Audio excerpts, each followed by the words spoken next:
జై హింద్, జై భారత్, జై తెలంగాణ. ఫ్రెండ్స్, నేను మీ Girish Daramuni. Welcome to our channel Chitragupta. మూడోసారి ముచ్చటగా ప్రధానమంత్రి మోడీ 3.0 ఒక రీసెట్ బటన్, క్యాబినెట్ మొత్తం షేకప్.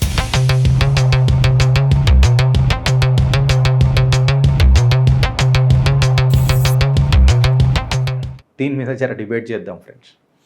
ఇవాళ ఢిల్లీ గల్లీలల్లా, పొలిటికల్ కారిడార్లల్లా 3 సంవత్సరాలు మోడీ 3.0 కంప్లీట్ అయిన తర్వాత ఒక బిగ్గెస్ట్ కరెక్షన్ జరుగుతుందా, క్యాబినెట్ రీషఫుల్ జరుగుతుందా అననే ఒక ప్రశ్న అందరి మధ్యలలో నడుస్తుంది. మళ్ళీ ఈ క్యాబినెట్ రీషఫ్లింగ్ అనేది ఎందుకు?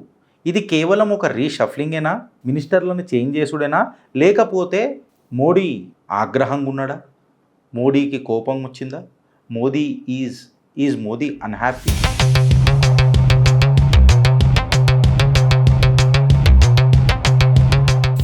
అంటే మోదీ ఏమన్నా ప్రయారిటీలు రీసెట్టింగ్ చేస్తున్నాడా? ఎవరు పర్ఫార్మెన్స్ చేసిండ్రు, ఎవరు అండర్ పర్ఫార్మెన్స్లలో ఉన్నారు, గ్రేటర్ పొలిటికల్ రిప్రజెంటేషన్ చేయనీకి చేస్తున్నారా, లేకపోతే వచ్చే ఎలక్షన్లలో, రాష్ట్ర ఎలక్షన్స్ మస్తు జరిగేటి ఉన్నాయి 1-2 ఇయర్స్లో, ఈ ఎలక్షన్స్ని దృష్టిలో పెట్టుకొని రీషఫ్లింగ్ పెట్టుకున్నారా అని చెప్పి మాట్లాడుతున్నారు విశ్లేషకారు.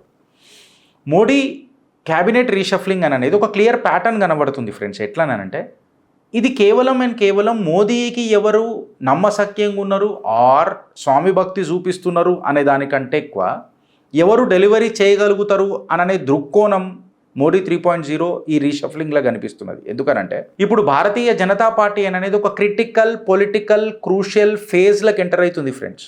ఎందుకు అనంటే రానున్న రాష్ట్ర ఎలక్షన్స్ భారతీయ జనతా పార్టీకి అత్యంత ఇంపార్టెంట్ ఎలక్షన్, ఎస్పెషలీ ఉత్తరప్రదేశ్కి సంబంధించి. ఎందుకు చెప్పాలా, ఢిల్లీ సింహాసనం అనేది ఉత్తరప్రదేశ్లో నుంచే బయలుదేరుతుంది ఆర్ వయా ఉత్తరప్రదేశ్లో నుంచే పోతుంది. సో ఇప్పుడు గవర్నమెంట్ ఎవరైతే ఫాస్టర్ ఇంప్లిమెంటేషన్ చేస్తారో స్కీమ్లని, ఇన్ఫ్రాస్ట్రక్చర్ ప్రాజెక్టులని కటాకట్ ఖతం చేస్తారో, ఎడ్యుకేషన్ రిఫార్మ్స్ తీసుకొస్తారో, ఎకనామిక్ ఇనిషియేటివ్స్ తీసుకొస్తారో, ఎడ్యుకేషన్ రిఫార్మ్స్ అని అన్నప్పుడు మచ్చ లేకుండా తీసుకొని వస్తారు అననే ప్రక్రియ మీద ఈ ఎలక్షన్లు మొదలవుతాయి. రీషఫల్ ఒక పర్పస్ ఏముంటుంది అని చెప్పి మనము అగర్ మేజర్ ఒక పొలిటికల్ యాంగిల్లో చూస్తే, గవర్నెన్స్ని ఇంప్రూవ్ చేయనీకుండొచ్చు, ఫ్రెష్ ఎనర్జీ తీసుకురానికే, పాత ముఖాలు బాగా జర అవుట్డేటెడ్ అయిపోయినాయి అని చెప్పి కొత్త ముఖాలను తీసుకురావడం ఉండొచ్చు, ఎలక్షన్స్ వస్తున్నాయి కాబట్టి కొత్త రీజనల్ రిప్రజెంటేషన్ ఉండొచ్చు, క్యాస్ట్ అండ్ సోషల్ ఈక్వేషన్స్ని దృష్టిలో పెట్టుకొని కూడా ఈ రీషఫ్లింగ్ జరగవచ్చు. ఇప్పుడు ఇక్కడ భారతీయ జనతా పార్టీ యొక్క కొత్త ఎలక్ట్రల్ రోడ్ మ్యాప్ కూడా ఈ ఎలక్షన్ ఆర్ ఈ క్యాబినెట్ రీషఫ్లింగ్లో మనకు కనబడుతుంది. ఈ క్యాబినెట్ రీషఫ్లింగ్ అనేది విశ్లేషకారులు ఏమని అనుకుంటున్నారంటే, ఇక్కడ పర్సనాలిటీస్ కంటే ఎక్కువ పొలిటికల్ పాజిటివిటీ ఎక్కువ కనిపిస్తుందొచ్చు ఈసారి మోదీ క్యాబినెట్లా అని చెప్పి మాట్లాడుతుంది. జార్జ్ కురియన్ ఆల్రెడీ రాజీనామా చేసేసిండ్రు, మన ధర్మేంద్ర ప్రధాన్ స్పెక్యులేషన్లలో ఉన్నారు, హర్దీప్ సింగ్ పూరి కూడా స్పెక్యులేషన్లలోనే ఉన్నారు. పాసిబుల్ పోర్ట్ఫోలియోస్ ఏవైతే చేంజ్ అవుతాయి అని చెప్పి చెప్తున్నారు కదా, అక్కడ నిర్మలా సీతారామన్ గారి పోర్ట్ఫోలియో ఫైనాన్స్ నుంచి ఎడ్యుకేషన్కి రావచ్చు అని మాట్లాడుతున్నారు. కొత్త ఫేసెస్ ఏదైతే మన శక్తికాంతా దాస్, అనురాగ్ ఠాకూర్, మన ఆమ్ ఆద్మీ పార్టీ నుంచి వచ్చిన చెడ్డ, వీళ్ళందరికీ ఒక కొత్తదనం మోదీ క్యాబినెట్లా రావచ్చు అనే ఒక స్పెక్యులేషన్ కూడా కనబడుతున్నది. మేజర్ పోర్ట్ఫోలియోస్ ఏంది అని చెప్పి మనం మాట్లాడితే, నిర్మలా సీతారామన్ గారిని ఫైనాన్స్ నుంచి పాసిబుల్లీ ఎడ్యుకేషన్ వైపు పంపించే అవకాశం ఉన్నది అని చెప్పి మనం మాట్లాడుతున్నారు. బికాస్ ధర్మేంద్ర ప్రధాన్ గారి పైన ఒక కీలకమైన ఆరోపణలు కూడా వచ్చినాయి.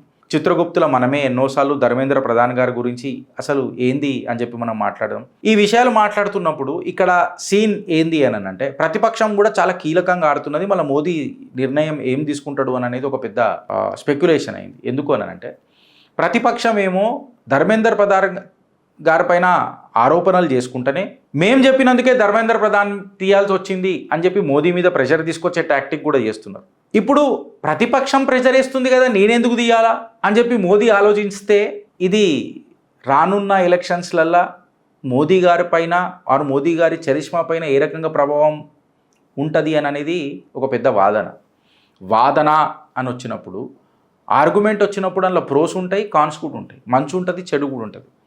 సో ధర్మేంద్ర ప్రధాన్ అని చెప్పి మనం మాట్లాడినప్పుడు నేను ఇలా ఏం సపోర్ట్ చేస్తలేను ఆయన. బట్ ఎన్సీఆర్టీ సిలబస్ని కూడా చేంజ్ చేసి మొఘల్ సల్తనత్ని పక్కకు పెట్టింది కూడా ధర్మేంద్ర ప్రధానే. మంచి కూడా మాట్లాడుకుందాం. ప్రకాష్ జావేడ్కర్ గారు అలానైతే కామా కూడా మనం చేంజ్ చేయలేము అని చెప్పి మాట్లాడిండు వెనకటికి. అసుంటిది ధర్మేంద్ర ప్రధాన్ డైరెక్ట్గా యాక్షన్లకు దిగిండు. కాకపోతే ఈ జరుగుతున్న పరిణామాలు ఏవైతే ధర్మేంద్ర ప్రధాన్ని నట్టేట ముంచినాయి చూడు, అది నైతిక విలువల బాధ్యత తీసుకుంటూ ధర్మేంద్ర ప్రధాన్ రాజీనామా చేస్తుంటే నిజంగా చెప్పాలనంటే నైతిక విలువలకు మంచిగా ఉంటుండే.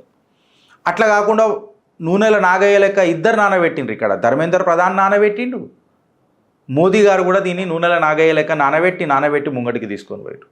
ఇప్పుడు చేస్తే మోదీ ప్రెషర్కి లొంగిండు, చెయ్యకపోతే అగో చూసినామా మోదీ యాక్షన్ తీసుకోలేదు. రెండు జాగాలలో కూడా ప్రతిపక్షం గెలిచినట్టే అయిపోయింది. ఇప్పుడు some times delay defeats the purpose. Dharmendra Pradhan గారికి దగ్గరికి వస్తే ధర్మేంద్ర ప్రధానే నైతికంగా బాధ్యత తీసుకొని రాజీనామా చేస్తే భారతీయ జనతా పార్టీ గెలిచినట్టు అవుతుంది, ప్రతిపక్షం ఓడిపోయినట్టు అవుతుంది. ఈ స్పెక్యులేషన్ని ఇంటెన్సిఫై చేసింది ఎవరు అని అంటే నానబెట్టే ప్రక్రియనే ఈ స్పెక్యులేషన్ని ఇంటెన్సిఫై చేసింది. ఆర్బీఐ గవర్నర్ శక్తికాంత దాస్ ఎవరైతే ఉన్నారో ఆయనకు మేబీ ఫైనాన్స్ మినిస్ట్రీ దొరికే ఛాన్సెస్ ఉన్నాయని చెప్పి ఒక స్పెక్యులేషన్. అఫీషియల్ కన్ఫర్మేషన్ అయితే ఏం కాదు. మోదీ సర్కార్ క్యాబినెట్లలో మోదీకే తెలుసు. నాకు తెలిసి మోదీ నీడకు కూడా తెలియదు, ఆరు మోదీ మీద ఉన్న లైట్కి కూడా తెలియకపోవచ్చు. అంత అత్యంత సీక్రెట్గా చేస్తాడు. రానున్న ఎలక్షన్స్, పంజాబ్ ఎలక్షన్స్ ఉన్నాయి, ఉత్తరప్రదేశ్లో కూడా ఎలక్షన్స్ ఉన్నాయి. సో ఖచ్చితంగా పంజాబ్కి ఒక స్ట్రాటజీ ఖచ్చితంగా ఉంటుంది. అండ్ తరుణ్ చుగ్ గారికి కూడా ఒక కీలకమైన బాధ్యత మోదీ క్యాబినెట్లో వస్తుందేమో అన్న ఒక స్పెక్యులేషన్ నడుస్తున్నది. ఆమ్ ఆద్మీ పార్టీ నుంచి చాలామంది ఎంపీలు వచ్చిండ్రు, తృణమూల్ కాంగ్రెస్ నుంచి కూడా డైరెక్ట్ బీజేపీలకు రాకపోయినా ఒక పార్టీలకైతే వచ్చిండ్రు. శివసేన ఫ్యాక్షన్స్ కూడా ఉన్నాయి కాబట్టి ఏక్నాథ్ షిండే గారికి ఖచ్చితంగా మోదీ క్యాబినెట్లో ఒక కీలకమైన ప్రాధాన్యత ఇవ్వాలా. ఎందుకనంటే మళ్ళొకసారి శివసేన ఎంపీలను ఇంట్లో గుంజుకొని వచ్చిండు. సో అది ఖచ్చితంగా భారతీయ జనతా పార్టీకి ఒక ఫేవర్ అవుతుంది. ఇలా మనం కొన్ని క్వశ్చన్స్ తీసుకుంటుంటే మాతోనే ఎన్డీఏ కూటమి నడుస్తుంది అని చెప్పి విర్రవీగిన వాళ్ళు కూడా ఇవాళ అలా గొంతులల్లా గుణపాలు దిగినాయి ఏడికాడికి. ఇంటర్నల్గా బీజేపీ యాక్సెప్టెన్స్ కూడా పెరిగింది అని చెప్తే ఎస్ పెరిగింది అని అనుకోవచ్చు. అండ్ మోర్ ఓవర్ ఏదైతే ఇప్పటిదాకా పంచాయతీ నడిచింది కదా Bharatiya Janata party and RSS కూడా కొన్ని కీలకమైన పేర్లు మోదీ గారికి ఇచ్చినట్టు, దానికి మోదీ గవర్నమెంట్ సానుకూలంగా స్పందించినట్టు, మళ్ళీ ఆర్ఎస్ఎస్ యాక్సెప్టెన్స్ మోదీ గవర్నమెంట్లో ఎంత ఉంటుంది అని అనేది కూడా ఇందులో బయటపడుతుంది.